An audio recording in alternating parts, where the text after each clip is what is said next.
Hello, नमस्कार बच्चों। कक्षा 10 विषय गणित का अपने एनसीईआरटी या आरबीएसई राजस्थान अजमेर बोर्ड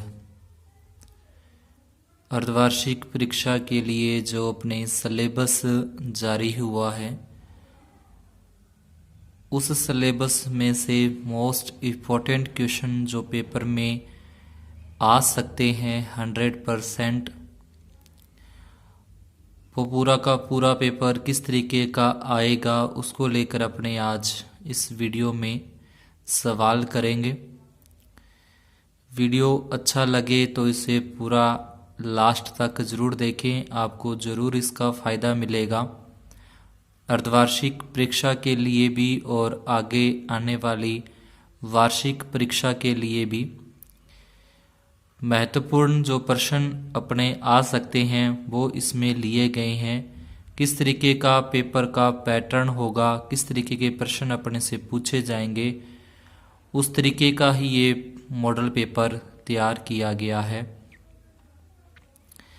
पहला प्रश्न है अपना, पहले के अंदर अपने को 5 या 6 प्रश्न आएंगे जो कि ऑप्शनल होंगे, जिसमें से ए ब स द ऑप्शन दिए जाएंगे। अपने को सिर्फ वो ऑप्शन के आधार पर ही अपने को उत्तर देना है, उसको आगे पूरा विस्तार से हल नहीं करना। पहला है इसके अंदर, पहले का पहला प्रश्न है, परिमेय संख्या अपने को दे रखी है और पूछा है कि इसका दशमलव प्रसार कैसा होगा। ए नंबर ऑप्शन में दे रखा है शांत होगा, बी नंबर ऑप्शन में दे रखा है अशांत होगा, सी नंबर में अशांत आवर्ती होगा, डी नंबर में अशांत अनावर्ती होगा। तो इसका जो ऑप्शन है वो आ जाएगा अपना सी नंबर। सी नंबर इसका सही होगा, यानी कि अशांत आवर्ती, क्योंकि शांत तभी होता जब ये जो गुणनखंड अपने को दे रखे हैं, अगर ये गुणनखंड 2 की घात n गुणा 5 की घात m को संतुष्ट करते, यानी कि अकेला अगर 2 या 5 अगर ये दोनों आते फिर तो शांत था। इसके साथ ये 7 और आ रहा है जिसके कारण ये अशांत आवर्ती हो जाएगा। दूसरा है दो क्रमागत संख्याओं का HCF, तो जब भी दो क्रमागत संख्याओं का पूछे तो उसका HCF 1 होगा। और अगर दो क्रमागत संख्याओं का LCM अपने से पूछता है तो उन दोनों का आपस में गुणा करने पर उसका LCM आ जाता है दो संख्याओं का। लेकिन पूछता कि दो क्रमागत संख्याओं का LCM होगा, तो यहाँ पे ऑप्शन होते दोनों संख्याओं का गुणनफल, दोनों संख्याओं का योग, दोनों संख्याओं का भाग, दोनों संख्याओं का घटाव। तो दोनों संख्याओं का गुणनफल क्रमागत संख्याओं का LCM होता है। 26 और 91 का HCF अपने से पूछ रहा है, तो HCF ज्ञात करने के लिए अपने 26 और 91 के पहले अभाज्य गुणनखंड करेंगे। अभाज्य गुणनखंड करने के बाद उसमें जो कॉमन संख्या आती है, कॉमन अभाज्य गुणनखंड आते हैं, उनका गुणनफल ही इसका HCF होगा, यानी कि इसका हो जाएगा अपने 13 हो जाएगा। तो यहाँ पे मैंने बी लगा रखा है, यहाँ पे सी आएगा 13, सी नंबर ऑप्शन होगा 13, इसका HCF हो जाएगा। उसके बाद चौथा पॉइंट है x² प्लस 7x प्लस 10 के शून्यकों का योगफल व गुणनफल ज्ञात कीजिए।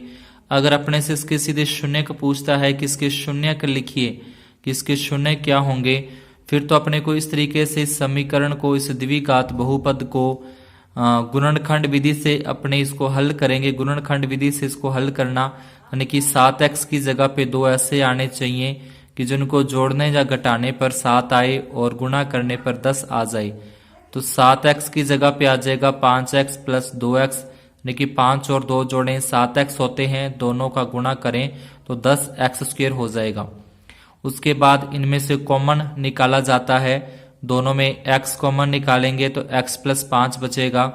यहाँ पे दोनों में से 2 कॉमन निकालें तो 2 कॉमन आने के बाद x और यहाँ 5 बचेगा, फिर x प्लस 5 कॉमन आ जाएगा। उसके बाद x प्लस 2 यहाँ पे फिर रखना है। इसके बाद एक बार इसके बराबर में 0 रखेंगे तो x बराबर -5, इसके बराबर 0 रखेंगे तो x बराबर -2 जो कि उसके शून्य ज्ञात हो जाएंगे। फिलहाल प्रश्न में पूछा है कि इनका योगफल व गुणनफल ज्ञात कीजिए। तो इस समीकरण की तुलना अपने ax² plus bx plus c से करते हैं। तो a का मान 1, b का मान 7, c का मान 10 हो जाएगा, तो वहां पे लिख लिया। शून्यकों का योग यानी कि अल्फा प्लस बीटा बराबर -b बटे a। b का मान है यहाँ पे 7 बटे में a का मान 1, तो यहाँ पे 1 आ जाएगा। फिर गुणनफल अल्फा गुणा बीटा बराबर c बटे a। c का मान यहाँ पे 10 है, a का मान 1 का भाग देंगे 10 आ जाएगा, यानी कि योगफल तो इसका -7 और गुणनफल हो जाएगा इसका 10, जो कि ए नंबर ऑप्शन के अंदर अपने को सही मिल रहा है।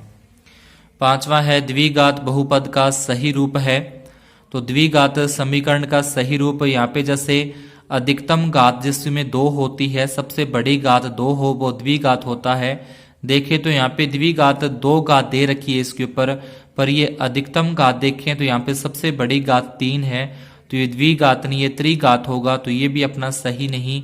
इसके बाद ये द्विघात है क्योंकि इसमें अधिकतम घात 2 दी गई है, यहाँ पे कोई घात है ही नहीं। जिसके ऊपर कुछ भी घात न लगी हो उसको अपने रेखिक समीकरण बोलते हैं, और ये भी अपना रेखिक समीकरण हो जाएगा। तो बी नंबर ऑप्शन वो सही, जिसमें सबसे बड़ी घात 2 घात लगी हो वो द्विघात होता है। रेखिक समीकरण युग्म के हल अपने को ज्ञात करने, ये 2 समीकरणें अपने को दे रखी हैं। आपने जो 3 विधियां की है, विलोपन विधि, प्रतिस्थापन विधि, वज्र गुणन विधि, उन तीनों में से कोई भी एक विधि लगाकर यहाँ से अपने x और y के हल निकाल देते हैं। विलोपन विधि से अगर करें तो बिल्कुल सिंपल हो जाएगा। विलोपन विधि की दोनों समीकरणों को लिख के घटाने पर, घटाने का मतलब दोनों के निशान चेंज करने हैं। ये प्लस का है तो माइनस का, ये माइनस का है तो प्लस का हो जाएगा, ये प्लस का है तो माइनस का। लेकिन नीचे वाली जो समीकरण अपने लिखी है उसके चिन्ह अपने को बदलने हैं पहले उसके बाद देखिए प्लस का x है, माइनस x कट जाएगा, प्लस y और प्लस y प्लस के 2y, 4 में से 2 घटाएंगे 2 इसके बटे में चला जाएगा, तो यहाँ से y का मान आ जाएगा 1। ये y का मान समीकरण 1 या 2 दोनों में से किसी एक में रखें।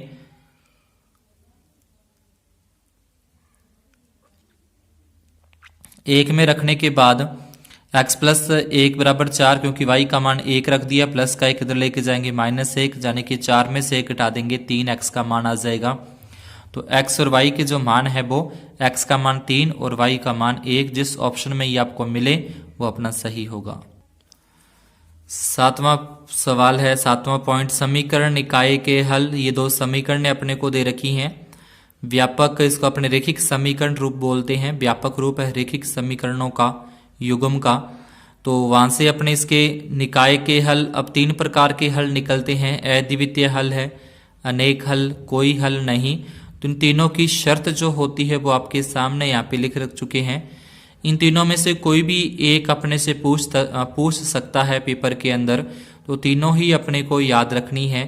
अद्वितीय हल के लिए, उसके बाद अनेक हल के लिए, उसके बाद कोई हल नहीं के लिए। जो ऊपर वाली दोनों हैं अद्वितीय हल और अनेक हल, इसके संगत हल भी बोलते हैं। और तीसरा जिसका कोई हल नहीं, इसको असंगत हल भी कहते हैं। तो वो भी अपने ध्यान में रखना है कि संगत और असंगत के लिए अगर बोलता है तो अपने को कौन सा लिखना है। दूसरे का, उसके बाद जो सवाल आएगा 2 नंबर, उसमें खाली स्थान अपने को दिए रखे होंगे, वो अपने को भरने हैं।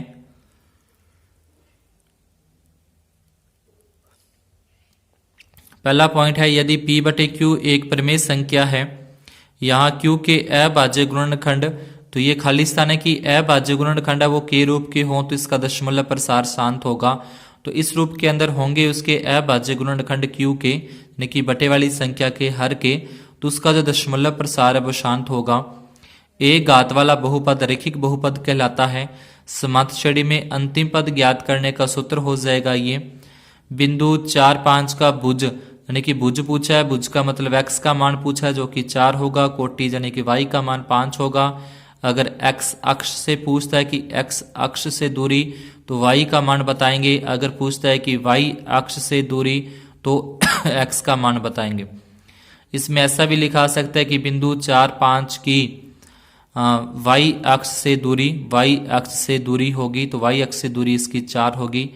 दो संख्याओं का गुणनफल बराबर होता है HCF गुना LCM के, ये इन दोनों के बराबर होता है। तीसरा सवाल है HCF व LCM ज्ञात करने कीजिए, इनके HCF व LCM ज्ञात करने हैं। तो 12 के अभाज्य गुणनखंड लिखेंगे पहले, अभाज्य गुणनखंड जो इस तरीके से करते हैं। फिर 15 के अभाज्य गुणनखंड किए, 21 के अभाज्य गुणनखंड किए। HCF ज्ञात करना है। तो HCF ऐसी संख्या होती है जितने भी यहाँ पे अपने अभाज्य गुणनखंड किए हैं उन सभी के अंदर वो संख्या आनी चाहिए, वो अभाज्य गुणनखंड आना चाहिए, यानी कि जो तीनों के अंदर ही अपने कॉमन दिखे वो इसका HCF होगा। उसके बाद LCM लिखना है। तो LCM में अधिकतम बार जो आता है वो अपने लिखते हैं, जैसे 2 यहाँ पे 2 बार आ रहा है, फिर 3 सभी में एक एक बार है तो एक बार ही लिखना है। फिर 5 आ रहा है 5 भी लिखना है, 7 आ रहा है 7 भी लिखना है। इन सभी का आपस में गुणा करेंगे तो LCM इसका 420 आ जाएगा। उसके बाद दूसरा है 6/15 का दशमलव प्रसार। तो यहाँ लिखेंगे पहले, यह P/Q के रूप का है, यहाँ P बराबर 6, Q बराबर 15, इस तरीके से लिख देंगे। फिर दोनों के अपने को अभाज्य गुणनखंड करने हैं, P के मान के भी और Q के मान के भी। दोनों के अभाज्य गुणनखंड किए तो दोनों के अभाज्य गुणनखंड आ जाएंगे। फिर लिखा 6/15, दोनों के जो अभाज्य गुणनखंड आए थे, 3 से 3 कट जाएगा तो अपना आ जाएगा 2/5। अब ये जो 5 है, ये 5 क्या है, 2 की घात n 5 की घात m को संतुष्ट करता है, अतः 6/15 का दशमलव प्रसार शांत होगा, जो कि अपने इस वीडियो का पहला सवाल भी अपने किया उसी तरीके का ये है। फिर इसका तीसरा पॉइंट है कि शून्य ज्ञात कीजिए और इनकी जांच भी करनी है। तो जो अपने को द्विघात बहुपद दे रखा है, सबसे पहले वो लिखा। अपने देख रहे हैं यहाँ पे कि 4 दोनों के अंदर ही कॉमन है, x भी दोनों के अंदर कॉमन है, तो कॉमन निकाल देंगे अपने 4x यहाँ से। तो यहाँ पे x बचेगा, 8 में से 4 कॉमन चला गया तो 2 बचेगा, बराबर में 0। 4x तो 4x लिखा, x प्लस 2 है, x प्लस 2 लिखा, बराबर में 0। एक बार इसके बराबर में 0 रखना है और एक बार इसके बराबर में 0 रखना है। सबसे पहले यदि 4x बराबर 0 है तो x बराबर 0/4, क्योंकि ये 4 इसके गुणा में है, गुणा वाली संख्या भाग में चली जाएगी, 0 में 4 का भाग देंगे 0 आ जाएगा। या फिर दूसरा देखें, x प्लस 2 बराबर 0, तो ये x प्लस 2 बराबर 0 है तो प्लस के 2 बराबर के इस साइड लेके आते हैं तो माइनस के 2 हो जाते हैं। तो यहाँ से 2 मान अपने पास आ जाएंगे बहुपद के। पहला अल्फा का मान होगा 0, दूसरा बीटा का मान होगा माइनस के 2।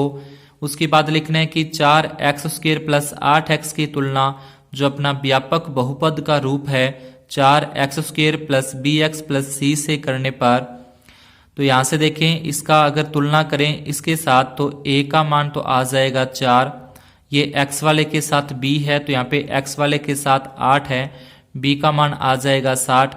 यहाँ पे c का मतलब अकेली जो संख्या होती है वो होता है, तो यहाँ पे अकेली कोई भी संख्या नहीं है इसलिए c का मान होगा 0।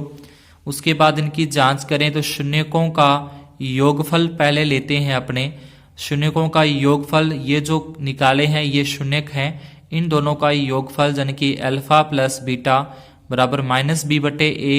अल्फा का मान 0, प्लस का निशान प्लस का, बीटा का मान -2 बराबर माइनस, b का मान यहाँ से 8 रखा, c का मान यहाँ से 4 रखा, a का मान 4।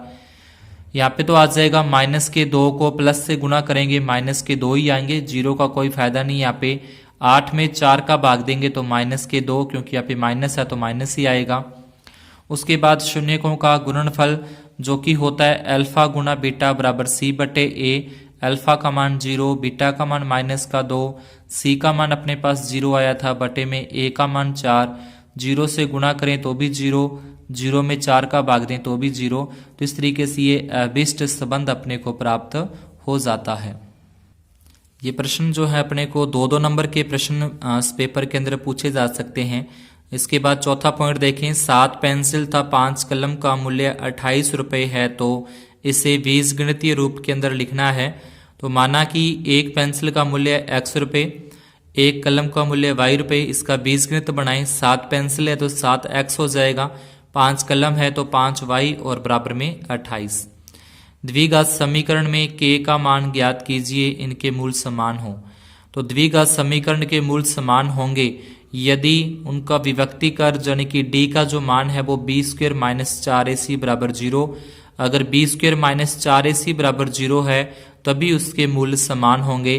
प्रश्न ने बोला है कि मूल समान है, इसलिए अपने द्विघात समीकरण की तुलना कर लेते हैं। तुलना करने के बाद अपने पास a b c के मान आ जाएंगे। x² के साथ वाला a का मान, अकेले x के साथ है वो b का मान, जो अकेली संख्या है वो c का मान यहाँ पे लिख लिया। अब सूत्र इसी के अंदर कि b² - 4ac बराबर 0, b का मान k तो k की स्क्वायर माइनस 4 है तो 4 लिखा, गुणा में a का मान गुणा में c का मान बराबर 0। k की स्क्वायर कर दिया, 4 को 2 से गुणा करें 8, 8 को 3 से गुणा करें 24 बराबर में 0। माइनस के 24 है बराबर के इस साइड यहाँ पे लेके आएंगे, 0 में 24 जोड़ देंगे तो 24 ही आएगा बराबर में 24। के ऊपर से घात हटा देंगे तो इसके ऊपर आ जाएगा वर्गमूल का निशान। 24 का जो वर्गमूल है यानी कि 24 को अपने 4 गुणा 6 लिख सकते हैं। 4 का वर्गमूल 2 बाहर आ जाएगा, 6 का वर्गमूल नहीं निकलता, तो ये रूट के अंदर ही प्लस माइनस के अंदर के मान ये आ जाएंगे। उसके बाद अगला पॉइंट है द्विघात समीकरण की मूलों की प्रकृति ज्ञात करने की शर्तें लिखिए। तो व्यापक समीकरण रूप हो गया द्विघात का। अब इनमें 3 शर्तें होती हैं। पहली शर्त है मूल समान व वास्तविक होंगे यदि d बराबर b² - 4ac बराबर 0। मूल भिन्न व वास्तविक होंगे, भिन्न व वास्तविक होंगे यदि d बराबर b² - 4ac का मान 0 से बड़ा हो। मूल भिन्न व काल्पनिक होंगे या अवास्तविक होंगे यदि d बराबर b² - 4ac का मान 0 से छोटा हो। तो ये 3 शर्तें द्विघात समीकरण के अंदर हैं। 3 शर्तें ही रैखिक समीकरण युग्म में, जिसमें अपने था अद्वितीय हल, अनेक हल और कोई हल नहीं, यहाँ पे आ जाएंगे समान व वास्तविक, भिन्न व वास्तविक, भिन्न व काल्पनिक या अवास्तविक। 3 शर्तें दोनों प्रश्नावली के अंदर। आगे 7वां पॉइंट है समांतर श्रेणी का प्रथम पद व सारवंतर लिखना है। तो प्रथम पद अपने सभी को पता है कि जो पहली संख्या होती है प्रथम पद होगा, यानी कि -10। सारवंतर निकालना है तो दूसरे पद में से पहला पद माइनस करते हैं, ध्यान रखना। सेकंड में से फर्स्ट है वो माइनस करेंगे, तो a2 में से a1 माइनस करना है। माइनस के 6 में से माइनस के 10 माइनस करने हैं। एक तो ये माइनस का निशान, एक जो a1 का मान है वो माइनस का, तो ये माइनस और ये माइनस दोनों हो जाएंगे प्लस। माइनस के 6 प्लस के 10। तो ध्यान रखना विशेष तौर पे जब एक संख्या माइनस की और दूसरी संख्या प्लस की हो तो अपने को घटाओ करना होता है, घटाना होता है। 10 में से 6 घटा देंगे तो अपने पास 4, जो कि d का मान आ जाएगा। 8वां पॉइंट है समांतर श्रेणी के अगले 4 पद लिखिए। ये अपने को समांतर श्रेणी यहाँ पे दे रखी है, इसके आगे आने वाले जो 4 पद हैं वो अपने को लिखने हैं। तो सबसे पहले तो वैसे प्रथम पद लिखा जाएगा। प्रथम पद a बराबर, जो कि प्रथम पद है 4। सारवंतर है, सारवंतर निकालने के लिए दूसरे पद में से पहला पद माइनस करते हैं, यानी कि पीछे वाले पद में से आगे वाला माइनस करना है। यानी कि 1 में से अपने को 4 माइनस करने हैं, 1 में से 4 माइनस करेंगे तो माइनस के 3, जो कि सारवंतर ज्ञात हो जाएगा। अब आगे के 4 मतलब पहला दे रखा है, दूसरा अपने को प्रश्न में दे रखा है, तीसरा भी दे रखा है, चौथा पद भी अपने को दे रखा है। तो 5वां पद ज्ञात करेंगे। 5वां पद यानी कि a5, इसको लिख देंगे a + 4d। जो भी अपने को पद ज्ञात करना है उससे एक कम यानी कि एक माइनस करके d लिखना है। 5वां है तो 4d लिखेंगे, छठा है तो 5d लिखेंगे, 7वां है तो 6d लिखेंगे, 8वां है तो 7d लिखेंगे। आशा करता हूँ कि समझ में आ गया होगा कि जो भी अपने को पद दे रखा है उसमें से एक माइनस करके अपने को d लेना है। तो 5वां पद a + 4d, a का मान प्रथम पद ज्ञात कर चुके हैं, प्लस 4 का 4 आ गया ये वाला। d का मान जो सारवंतर वहां पे अपने ज्ञात किया माइनस के 3, फिर ये +4 का +4 लिखा। 4 को 3 से गुणा करेंगे -3 के साथ, पहले प्लस को माइनस से गुणा किया, माइनस और 4 दिए 12, 12 में से 4 घटा देंगे तो माइनस के 8 बचेंगे, क्योंकि माइनस का यहाँ पे ज्यादा है, माइनस के 8 बचेंगे। उसके बाद छठा पद ज्ञात करना है, तो a प्लस 5d, a का मान 4 ज्ञात किया, प्लस 5 का 5, d का मान माइनस के 3, ये 4 यहाँ पे सेम आ जाएगा। 5 को 3 से गुणा करें 15 माइनस के 15 में से 4 घटा देंगे तो माइनस के 11। इसी प्रकार से सातवां पद ज्ञात करना है, ये सातवां आ जाएगा। इसी प्रकार से आगे आठवां, यानी कि a प्लस 7d, 7 और d का मान रख के 21 में से 4 घटा दिए माइनस के 17। तो ये आगे के 4 पद आ जाएंगे, ये पांचवा आ गया, ये छठा, ये सातवां और ये आठवां। देखिए माइनस के 8, माइनस के 11, माइनस के 14, माइनस के 17, 4 पद ज्ञात हो जाएंगे। उसके बाद नौमा है समाजश्रेणी के n पदों का योगफल ज्ञात करने का व्यापक सूत्र। तो ये सूत्र लिख देना है समाजश्रेणी के n पदों का योगफल ज्ञात करने का।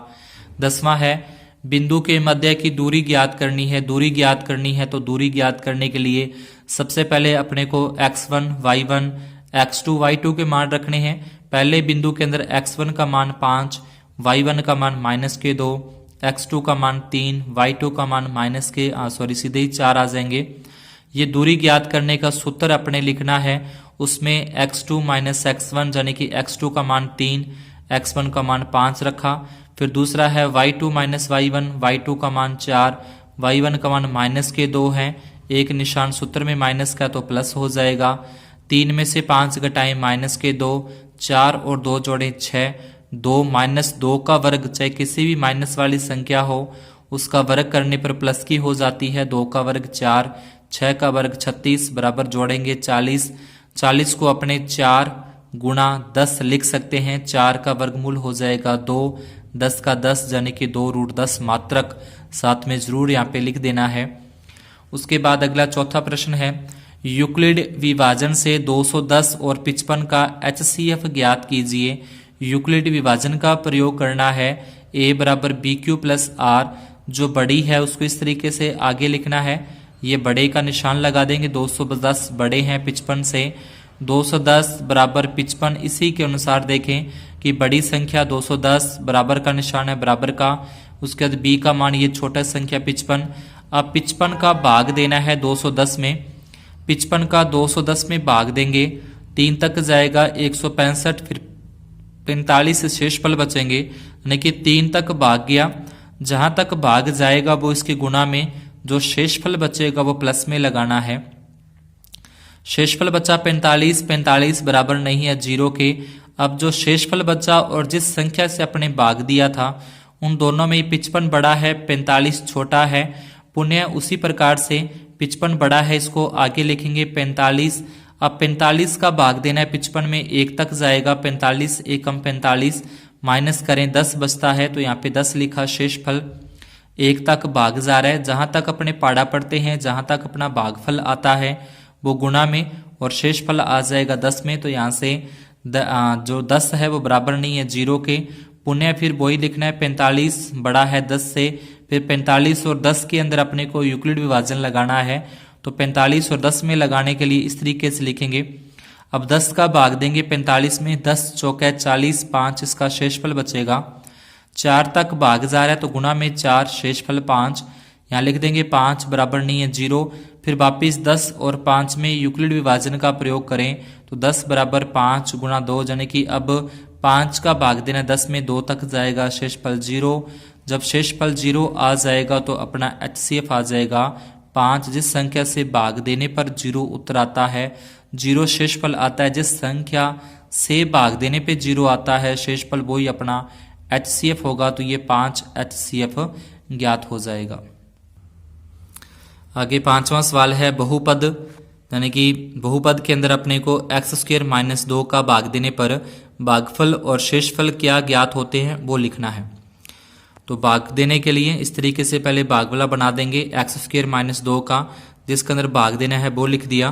तो यहाँ पे ध्यान रखना घातें घटते हुए क्रम में होनी चाहिए। सबसे पहले जैसे 3 घात आ गई, फिर 2 घात आ गई, फिर 1 घात आ गई, फिर बिना घात वाले, इस तरीके से लिखना है। ऐसे नहीं कि 2 घात वाला आगे लिख रखा है, 3 घात वाला बाद में लिख रखा है। पहले बड़ी घात वाला, फिर उससे छोटी घात, फिर उससे छोटी घात। यहाँ पे x के ऊपर घात 2 लगी है, यहाँ पे x के ऊपर घात 3 है। दोनों घातें क्या अपने को समान करनी है, जैसे विलोपन विधि में करते हैं दोनों को समान करते हैं, उसी प्रकार से इसमें भी जो एक्स स्क्वायर है यानी कि इसका जो पहला पद है और इसका जो पहला है दोनों को समान करना है, पाड़ा पढ़ना है यानी कि, तो एक्स स्क्वायर का पाड़ा अगर अपने एक्स तक पढ़ते हैं तो एक्स की घात 3 हो जाती है। जैसे एक्स स्क्वायर फिर एक्स की घात 3, आगे और चलें एक्स की घात 4, आगे चलें एक्स की घात 5, एक एक एक्स से आगे गुणा करते जाएंगे तो घात बढ़ती जाती है। तो अपने यहाँ पे 2 घात है, 2 घात की जगह अपने को चाहिए 3 घात आनी चाहिए, इसलिए अकेले x के साथ ही गुणा किया। तो इसको x के साथ गुणा करेंगे तो x की घात 3 हो जाएगी, इसको x के साथ गुणा करेंगे 2 को तो ये 2x आ जाएगा, जो कि x वाले के नीचे ही लिखा जाएगा।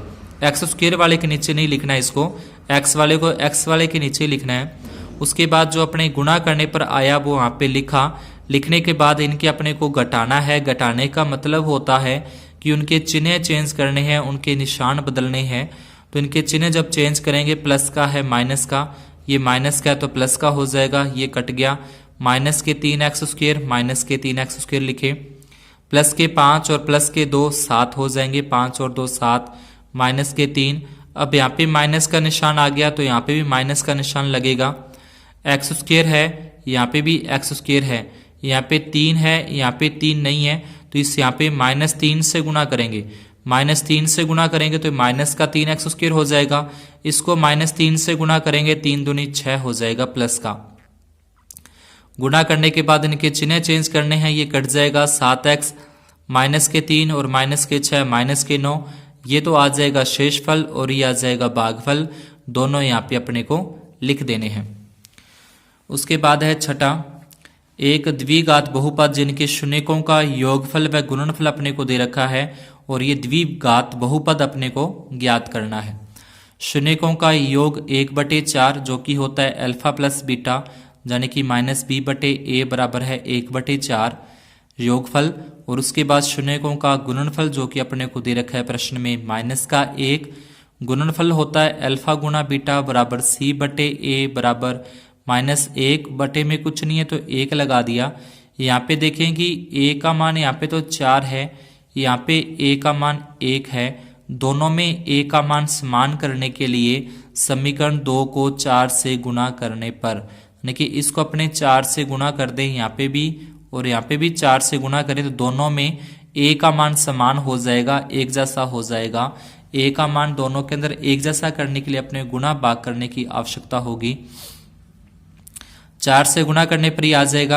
अब दोनों समीकरणों की तुलना करते हैं तो दोनों के अंदर ही क्या पाएंगे कि a का मान यहाँ पे भी 4 है, a का मान यहाँ पे भी अपने पास 4 आ चुका है तो a का मान लिखा 4, b का मान यहाँ पे है, b का मान ये -1 इसके साथ लग जाएगा, b का मान हो जाएगा -1, c का मान यहाँ से हो जाएगा -4। ये जो अपना द्विघात बहुपद होता है, जो द्विघात बहुपद a जो अपना था ax² plus bx plus c, ये जो अपना द्विघात बहुपद है इसमें abc के मान यहाँ पे रख दिए, a का मान रखा 4, b का मान -1, c का मान -4, तो ये अपना जो था द्विघात बहुपद आ जाएगा। इस तरीके से अपने को द्विघात बहुपद ज्ञात कर लेना है। अगर आपको वीडियो अच्छा लग रहा हो तो चैनल को सब्सक्राइब जरूर कर दीजिए, वीडियो को लाइक करना न भूलें, इससे हमें हौसला मिलता है कि सभी को वीडियो बहुत अच्छा लग रहा है। चैनल को सब्सक्राइब कीजिए, ज़्यादा से ज़्यादा बच्चों के अंदर इसको पहुंचाएं, आगे ज़्यादा से ज़्यादा इसको शेयर करें। वीडियो को लाइक, चैनल को सब्सक्राइब और आगे शेयर करने का कोई रुपया आपसे नहीं लिया जाता, सब कुछ फ्री है, तो इसलिए ज़रूर इतना कष्ट करें कि जितने भी आगे है आपके 10वीं क्लास के स्टूडेंट जो आपकी जानकारी में हैं उन तक इन वीडियो को ज़रूर पहुंचाएं, ज़्यादा से ज़्यादा आगे शेयर करें। जो भी आपको इसमें कमी लग रही है वो भी आप कमेंट बॉक्स में लिख सकते हैं, उसमें ज़रूर सुधार किया जाएगा। जो आपको सवाल समझ में नहीं आता वो भी आप लिखकर कमेंट बॉक्स में छोड़ सकते हैं, उसका जितना हो सका ज़रूर हर संभव उसका हल करने का प्रयास किया जाएगा।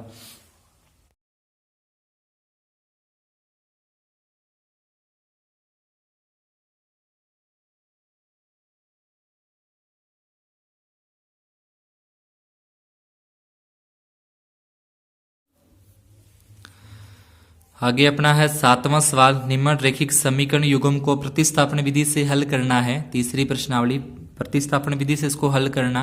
समीकरण अपने को दे रखी है, 1 नंबर समीकरण लिखेंगे, दूसरी को 2 नंबर समीकरण नाम दे देंगे। सबसे पहले समीकरण 1 से इसको अपने हल करते हैं।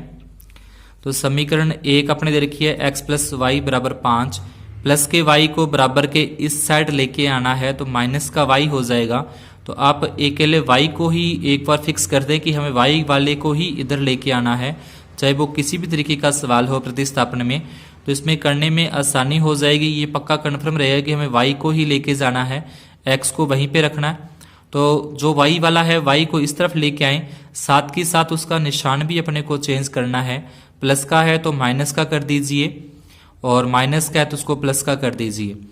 x का यह मान समीकरण 2 में रखना है, यानी कि 1 नंबर समीकरण से तो अपने इसको हल ही किया, इसलिए वापिस 1 नंबर में न रख के इसको समीकरण 2 के अंदर रखेंगे। 2 के अंदर तो 2 नंबर समीकरण अपने को जो दे रखी है पहले उसको लिख लिया यहाँ पे, 2x माइनस 3y बराबर 4। अब ये 2 का देखें 2 लिखा, x की जगह पे जो ये मान निकला है 5 माइनस वाई सिर्फ वही रखना है, बाकी जैसे है माइनस का 3y बराबर में 4 जो सेम है वो सेम ही आएगा। ध्यान सिर्फ इतने रखना है कि x की जगह पे रखना है, x वहां से हट जाएगा, x की जगह पे उसका मान आ जाएगा। अब ये जो 2 है, इस 2 का अंदर गुणा करेंगे, 5 को 2 से गुणा करें 10, 2 को y से गुणा करें 2y, माइनस का 3 बराबर में 4, माइनस के 2y और माइनस के 3y माइनस के 5 हो जाएंगे। प्लस का 10 है, इधर लेके आएंगे तो माइनस का 10 हो जाएगा, माइनस के 5y। 10 में से अपने 4 घटा दें, एक संख्या प्लस की और एक माइनस की हो तो घटाना होता है। 10 में से 4 घटाएं तो माइनस के 6 बचेंगे, माइनस के 5 इसके बटे में आ जाएंगे, माइनस से माइनस कट जाएगा, 6 बटे 5 y का मान आ गया। y का यह मान समीकरण 3 में रखने पर, यानी कि 3 नंबर समीकरण बनाई है, इसमें अपने y की जगह पे y का मान रख देंगे। 5 आ गया, y का मान रखा, इस बटे में कुछ नहीं था, 1 लगा दिया, 1 और 5 का लघुत्तम 5, 5 को 5 से गुणा किए 25, 1 को 6 से गुणा करें 6, 25 में से 6 माइनस कर दें 19 बटे 5, यानी कि x का मान तो अपने पास आ चुका है पहले 6 बटे 5, सॉरी ये x ही आएगा यहाँ पे,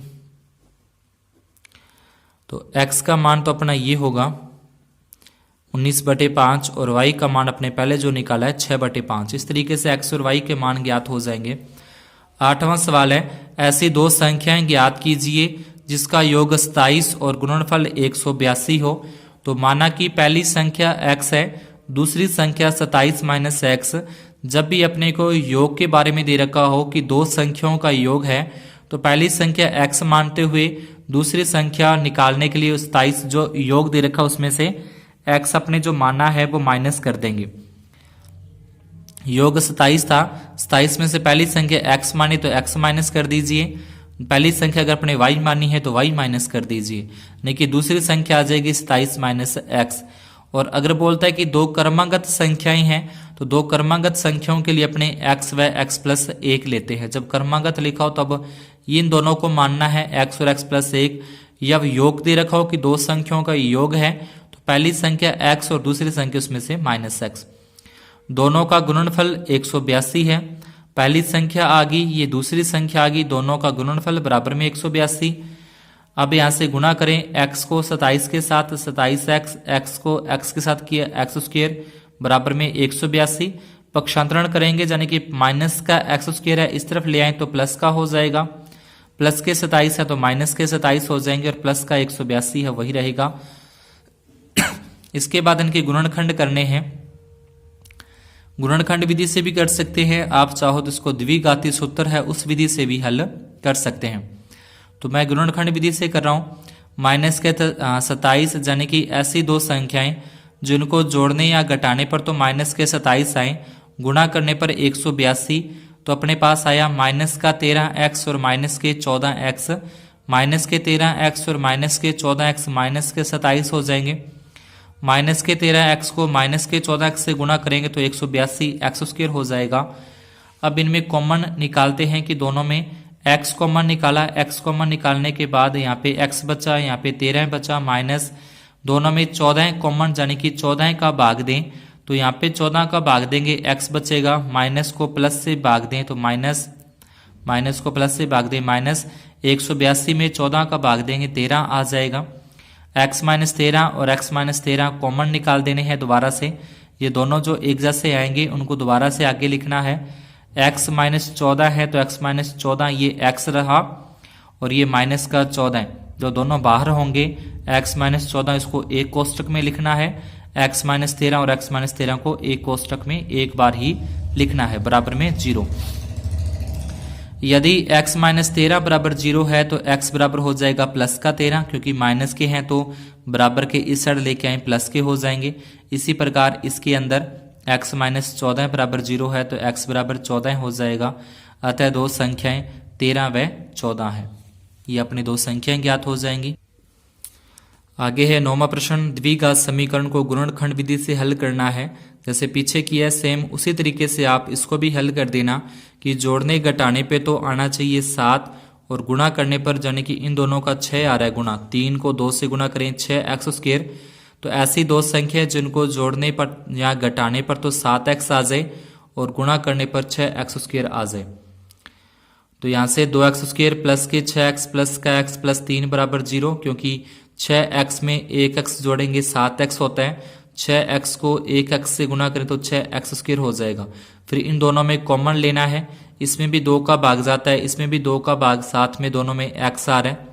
2x कॉमन निकाला तो यहाँ x प्लस, तो इसमें 6 में 2 का भाग देंगे 3, x पहले से बाहर कॉमन है, प्लस दोनों में कुछ भी कॉमन नहीं आ रहा दिख रहा तो अपने 1 लिख देंगे। 1 लिखने के बाद x प्लस 3। अब दोनों में देखें यहाँ पे दोनों सेम आएगा, x प्लस 3 आएगा तो यहाँ पे भी x प्लस 3। अगर दोनों सेम आ रहे हैं, एक जैसे आ रहे हैं, तो अपना जो गुणनखंड हुए हैं वो सही हुए हैं। x प्लस 3 लिख दिया, बाहर बचा था 2x प्लस 1 तो 2x प्लस 1 बराबर में 0। एक बार इसके बराबर में 0 रखेंगे तो x बराबर माइनस का 3, इसके बराबर में 0 रखेंगे 2x प्लस 1 बराबर 0। तो प्लस का 1 है इधर लेके आएंगे तो माइनस का 1, 2 इसके बटे में, अतः x बराबर -3 व -1/2 अपने गुणनखंड या दो मूल इसके ज्ञात हो जाएंगे। इसके बाद है 10वां प्रश्न कि AP का 31वां पद ज्ञात कीजिए जिसका 11वां पद 38 तथा 16वां पद 73 है। ये अपने को एक AP समांतर श्रेणी के बारे में दे रखा है कि 11वां पद है तो A11 यानी कि इसमें से A कम करके D लिखना है, A प्लस 10D बराबर 38। 16वां है तो A प्लस 15D बराबर 73। समीकरण 1 व 2 से दोनों समीकरण अपने लिखनी है। लिखने के बाद दोनों को आपस में घटाना है। घटाने पर तो घटाने का मतलब होता है कि जो नीचे अपने समीकरण लिख रखी है उसके चिन्ह, उसके निशान अपने को चेंज करने हैं। प्लस का A है तो माइनस का हो जाएगा, ये भी माइनस का, ये भी माइनस का, ये दोनों कट जाएंगे। 15D में से 10D घटा दें, यानी कि माइनस के 15 में से प्लस के 10 घटाएं तो माइनस के 5। 73 में से 38 घटा दें तो माइनस के 35। माइनस के 5 है यहाँ बटे में आ जाएंगे, भाग में आ जाएंगे।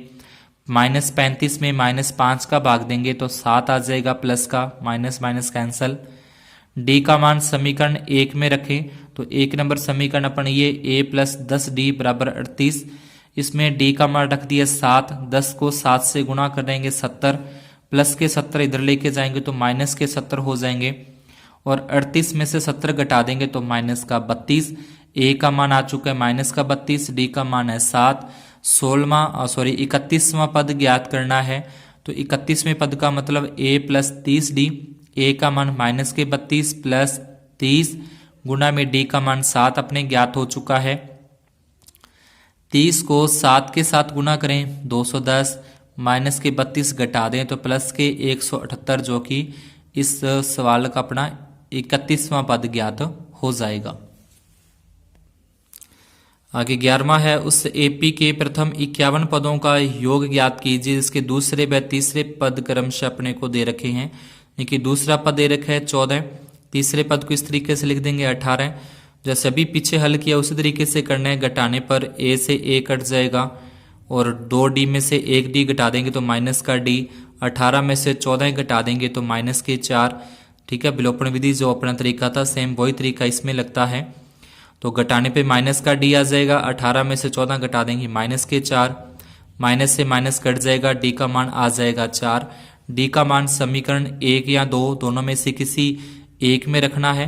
तो 1 में रखा तो A प्लस D बराबर 14, A का A, डी का मान आ गया 4 जो अपने ज्ञात किया है, बराबर में 14, प्लस के 4 इधर लेके जाएंगे तो माइनस के 4 हो जाएंगे, 14 में से 4 घटा देंगे 10, तो यहाँ से जो प्रथम पद ए का मान 10 आ जाएगा, सारपंत्र डी का मान 4 आ जाएगा। अपने को 51 पदों का योगफल ज्ञात करना है, एस एन ज्ञात करना है, तो ये एस एन ज्ञात करने का सूत्र यहाँ पे लगा दिया। एन का मान रखा 51, 2 गुना ए, तो ए का मान 10 प्लस एन का मान है 51 माइनस 1 गुना डी का मान है 4, 51/2, 2 को 10 के साथ गुना करें 20, 51 में से 1 घटा दें 50 गुना में 4, 51/2, 20 के 20, 50 को 4 से गुना कर दें 200, 200 में 20 जोड़ देंगे 220 होगा। अभी 2 से कट जाएगा, 2 एकम 2 और ये 110 तक, 110 को 51 के साथ गुना करेंगे तो 110 को 51 के साथ गुना करने पर आ जाएगा 5610, जो कि 51 पदों का योगफल है। आगे है 12वां प्रश्न, ग्राफी विधि से दो समीकरण अथवा में दे रखी हैं, उनको अपने हल करना है ग्राफी विधि से। तो पहले ये ऊपर वाला जो है वो अपने लेके चलते हैं, x + 3y = 6 1 नंबर समीकरण, 2x - 3y = 12 जो कि 2 नंबर समीकरण। समीकरण 1 से हल करें तो ये 1 नंबर समीकरण यहाँ पे लिख ली, प्लस का 3y इस तरफ लेके जाएंगे तो माइनस का 3y हो जाएगा। इसमें y के मान अपने को रखने हैं, जैसे y का मान 1 रखने पर इसमें यहाँ पे अपने y के मान रखते जाएंगे अलग अलग। 1 रखना है तो 6 का 6 लिखा, -3 y का मान 1, 3 को 1 से गुणा करेंगे 3 आ जाएगा, 6 में से 3 घटा देंगे 3, फिर y का मान 2 रखेंगे, इसी की जगह मान रखने हैं, अब यहाँ पे 2 रख दिया। तो x = 6, 3 को 2 से गुणा करें, 6 में से 6 माइनस कर दें 0, फिर y का मान 3, यानी कि अब इसकी जगह पे 3 रख देंगे, 3 3 9, 9 में से 6 घटाएं तो माइनस का 3। तो यहाँ से एक सारणी अपने लिख लेनी है इस तरीके से x और y की, कि y के मान अपने 1 2 3 रखे, ये y के मान रखे 1 2 3, x के मान लगातार जो आए हैं 3 0 -3 वो यहाँ पे लिख देंगे।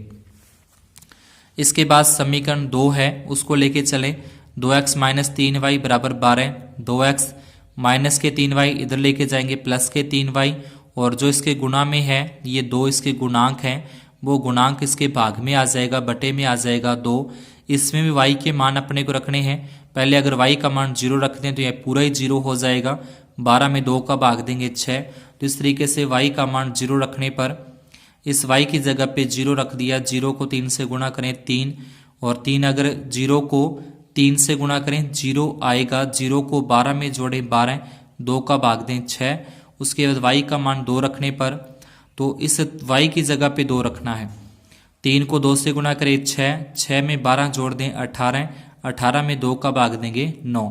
इसी प्रकार से एक y का मान 4 रखकर आप इसको आगे एक मान और निकाल कर इस तरीके से सारणी बना लेनी है। उसके बाद जिसमें अथवा में दे रखा है तो अथवा वाला सवाल ही अपने देखें, ये दो समीकरण जो दे रखी है अथवा में वो लिखी, समीकरण 1 और 2 दोनों में से एक ही करना होता है आपको।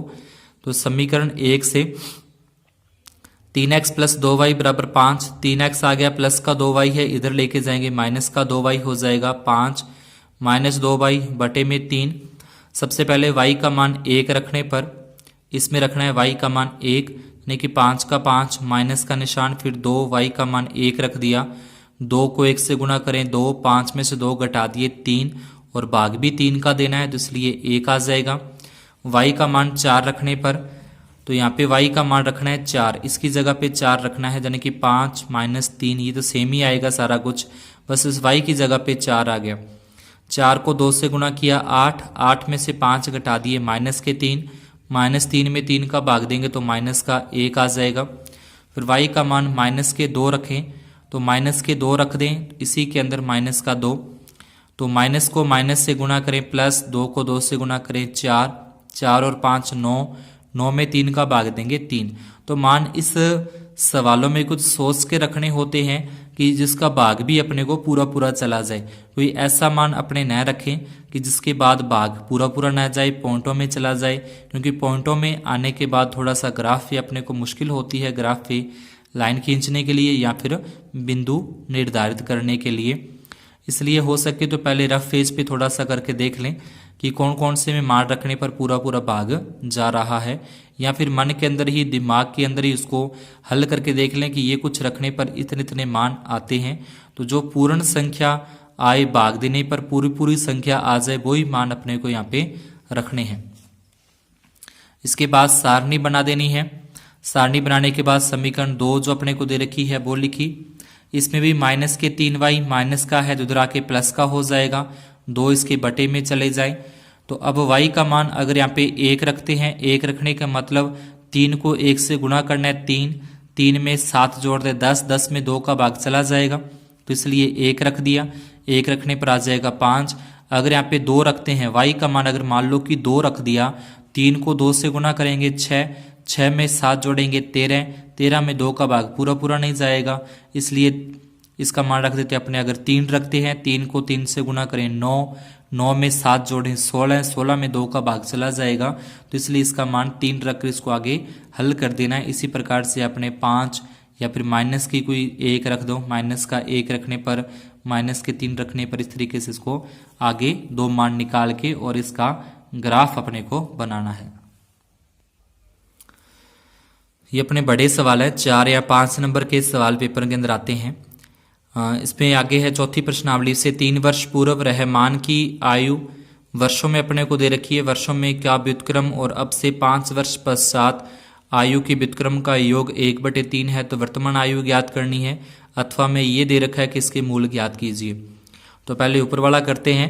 माना कि रहमान की वर्तमान आयु x वर्ष है, 3 वर्ष पूर्व बोल रहा है, तो जब पूर्व या पहले बोलता है तो माइनस करने हैं, पश्चात या बाद में बोलता है तो उसमें प्लस करना है। ये दोनों उम्र आ जाएगी, आयु आ जाएगी, 3 वर्ष पूर्व और 5 वर्ष पश्चात। व्युत्क्रम का मतलब है 1 के बटे में कर देना, यानी कि दोनों को 1 के बटे में इस तरीके से लिख देंगे। 3 वर्ष पूर्व 1 के बटे में 5 वर्ष पश्चात बराबर में 1/3 है। इन दोनों का लघुत्तम एलसीएम लेंगे, तो जब लघुत्तम लेते तो जैसी है वैसे ही कोष्टक में बंद करके इसको लिख देना है और यहाँ से तिरछे गुणे करने हैं। x+5 को 1 से गुणा करें x+5, x-3 को 1 से गुणा करें x-3, और उसके बाद x और x को प्लस कर देंगे 2x हो जाएगा। 5 में से 3 माइनस हो जाएंगे, 2 बचेंगे। इस x का गुणा इन दोनों के साथ करना है, इस 3 का गुणा भी इन दोनों के साथ करना है। तो पहले x को x से गुणा करें x², x को 5 के साथ गुणा करें 5x, -3 को x के साथ गुणा करें -3x, -3 को 5 से गुणा करें -15 बराबर में 1/3 अपने को प्रश्न में दे रखा है। तिरछा गुणा कर दें, यानी कि 3 का गुणा कर दें इन दोनों के साथ, इसके साथ भी 3 का गुणा, इसके साथ भी 3 का गुणा, 3 दूनी 6x, 3 दूनी 6, और 1 का गुणा इस पूरे के साथ।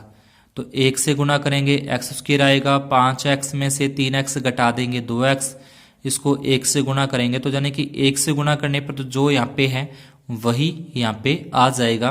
बस यहाँ पे ये है कि 5x में से 3x घट रहे थे तो मैंने घटा के लिख दिए। पक्षांतरण करना है अपने को, द्विघात समीकरण बनानी है, तो पक्षांतरण जरूरी है। इसमें x² प्लस का 2x प्लस के 6 है, इस तरफ लेके आए, इसके पास लेके आए तो माइनस का, फिर माइनस के 15 प्लस के 6 इधर लेके आए माइनस के 6, यानी कि x² 2x में से 6x घटा देंगे माइनस के 4x, माइनस के 15 और माइनस के 6 माइनस के 21 बराबर में 0। ये द्विघात समीकरण अपने पास आ जाएगी ये वाली। आप चाहो तो इसे आगे गुणनखंड विधि से हल कर सकते हो, आप चाहो तो इसके द्विघात सूत्र से हल कर सकते हो। मैंने गुणनखंड विधि से किया कि जोड़ने घटाने पर तो आए -4, गुणा करने पर आए -21x²। तो 4 को अपने लिख सकते हैं -7 और प्लस के 3, 7 को 3 से गुणा करें 21 भी होते हैं, -7 में से प्लस के 3 घटा दे तो -4। फिर वही तरीका है, उसमें से कॉमन लेकर अपने x और x के 2 मान अपने पास ज्ञात हो जाएंगे।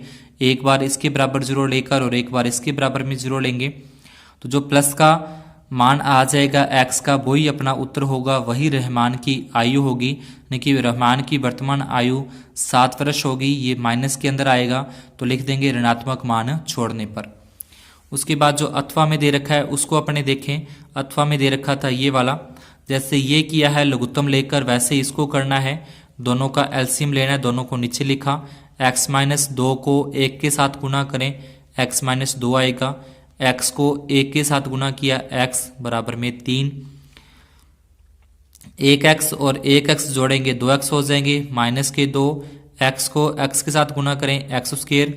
x को माइनस 2 से गुना करें, माइनस के 2x बराबर में 3/1 अपने लिख देंगे।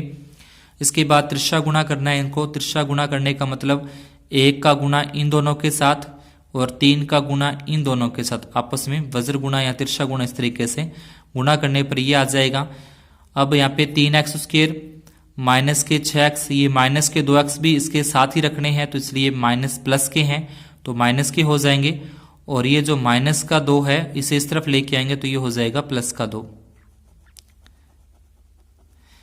3x स्क्वायर माइनस के 6x और माइनस के 2x माइनस के 8x होते हैं और ये हो जाएगा प्लस का 2।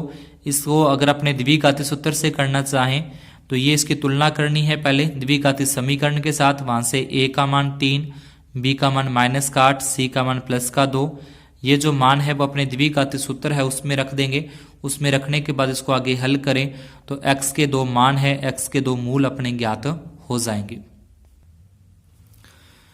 14वां प्रश्न है, उस त्रिभुज का क्षेत्रफल ज्ञात कीजिए जिसके शीर्षों के निर्देशांक अपने को दे रखे हैं इस तरीके से। ये शीर्षों के निर्देशांक दे रखे हैं, x1 का मान आ जाएगा, फिर y1 का मान, x2 का मान, y2 का मान और x3 का मान, y3 का मान ये लिख दिया। त्रिभुज का क्षेत्रफल ज्ञात करना है तो त्रिभुज के क्षेत्रफल का ये सूत्र लगा देंगे। इसमें 1/2 x1 का मान रखा जो दे रखा है प्रश्न में माइनस का 1। इस तरीके से त्रिभुज का क्षेत्रफल ज्ञात करने के लिए अपने इसमें सूत्र लगाकर और जो यहाँ पे मान जैसे निकाले हैं पहले मान निकाल कर ये सूत्र में रखने हैं। सूत्र में रखने के बाद जो मान जिस तरीके से हैं इनमें विशेष तौर पे प्लस माइनस का अपने को विशेष तौर पे ध्यान रखना है कि जब दो माइनस माइनस आपस में होते हैं, जैसे ये दोनों माइनस माइनस हैं तो दोनों को प्लस कर देंगे। प्लस करने का मतलब ये नहीं है कि अपने निशान ही प्लस का लगा दें, वैसे प्लस करना है कि माइनस की संख्या जुड़ जाती है पर निशान माइनस का होता है। जब गुणा करते हैं तब वो माइनस को माइनस से गुणा करने पे प्लस होता है।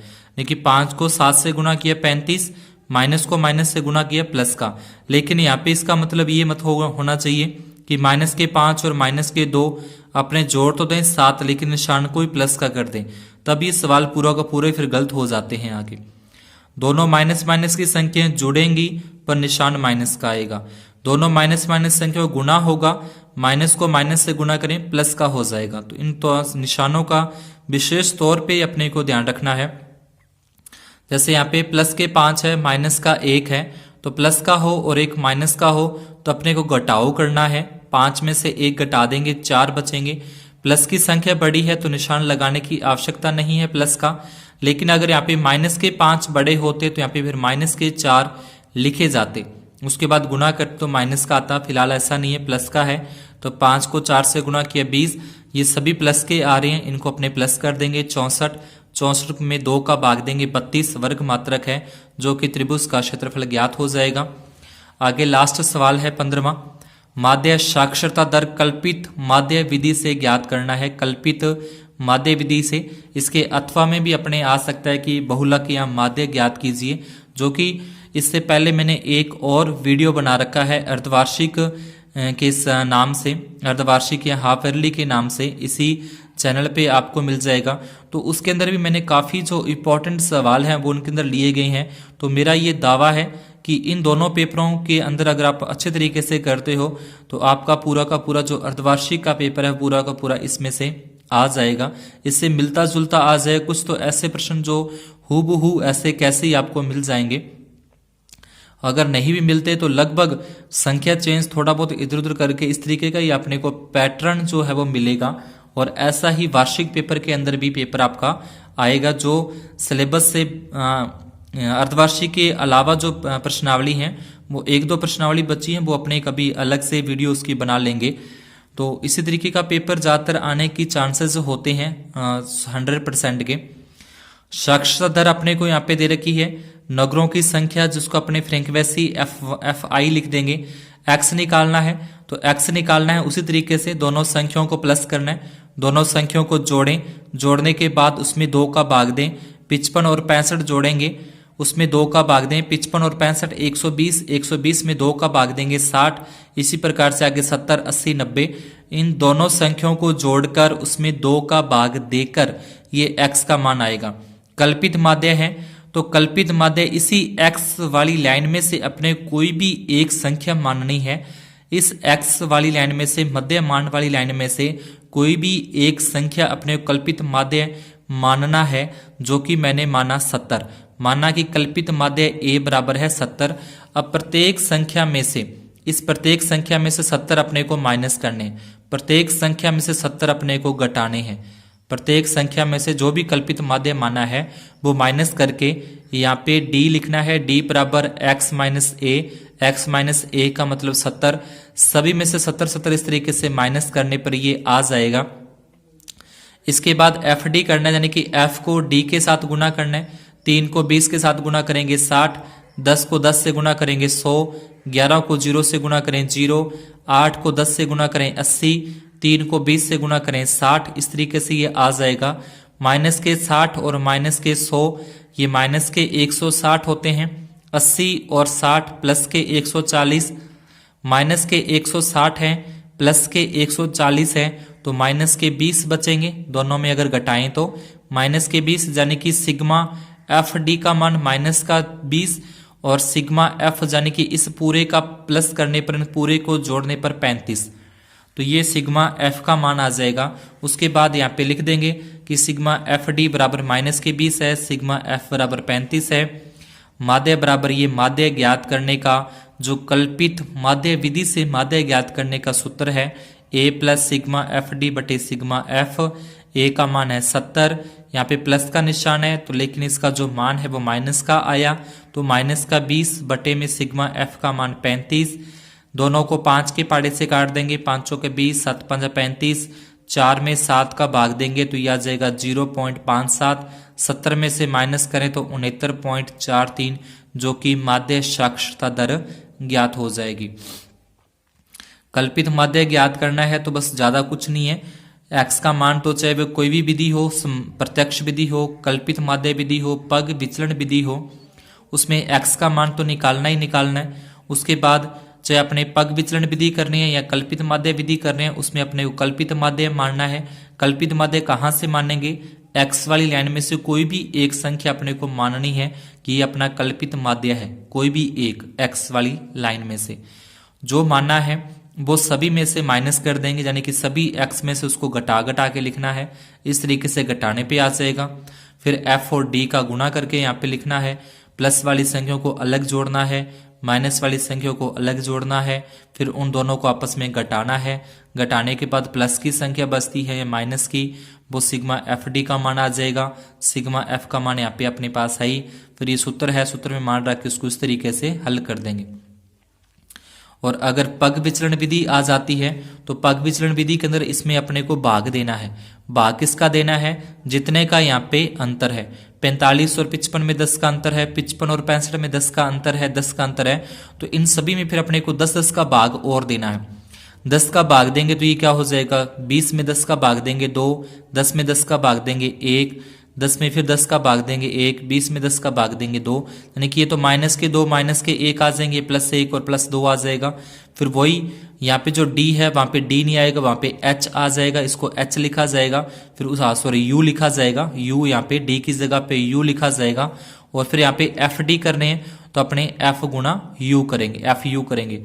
तरीका वही है, प्लस वाले को अलग जोड़ देंगे, माइनस वाले को अलग। सेम यहाँ पे सूत्र आएगा सिग्मा एफ यू बटे में सिग्मा एफ और गुणा में यहाँ पे एच और आ जाएगा। एच का मतलब जितने का अंतर है, जितने का अपने भाग दिया सभी में, वो गुणा में। सेम वही तरीका है, उसी तरीके से उतना ही उत्तर आ जाएगा। तो आज की क्लास में इतना ही।